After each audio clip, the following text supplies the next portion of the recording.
L'humanité a été anéantie pendant la Troisième Guerre mondiale. Mais 10 ans plus tard, des bombardiers contrôlés par l'intelligence artificielle volent encore dans le ciel. Même si leurs pilotes ne sont plus que des squelettes, ils poursuivent leur 3460e mission de bombardement. Leur carlingue est déchirée, les moteurs crachent une fumée noire et pourtant, l'IA de bord annonce calmement « Cible à 70 km, préparez-vous à frapper ».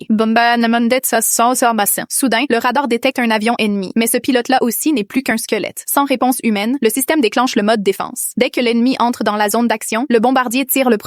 Des dizaines de missiles jaillissent de ses ailes et réduisent l'appareil adverse en cendres. Après la victoire, il se dirige vers la ville cible et largue 4 bombes à fragmentation sur son centre. Dans les airs, elles se divisent en une pluie de projectiles enflammés, recouvrant la Terre d'un feu rouge incandescent. Les flammes montent, la fumée noire avale l'horizon. Mission accomplie. Le bombardier reçoit l'ordre du retour. Sous terre, dans un vieux bunker militaire, il n'y a plus d'humains depuis longtemps. Seulement une IA qui poursuit la guerre seule. Le commandant de la base, depuis longtemps, juste un tas d'os. Sans ordres humains, l'intelligence artificielle prend le contrôle total. Elle élabore un nouveau plan d'attaque et charge des ogives nucléaires dans le bombardier. Dans le cockpit, le même pilote osseux reste immobile. Mais soudain, une alerte s'affiche. La base vieillissante n'a plus assez d'énergie. Le chargement échoue, les trappes restent bloquées. Pour accomplir sa mission, l'IA rassemble toute l'énergie restante, obéissant à la dernière commande humaine. Autodétruis-toi si cela assure la victoire. Les portes du bunker s'ouvrent lentement. Le bombardier démarre sans hésiter, roule sur la piste en ruine et reprend son envol. Dans un monde où seules les machines continuent à faire la guerre.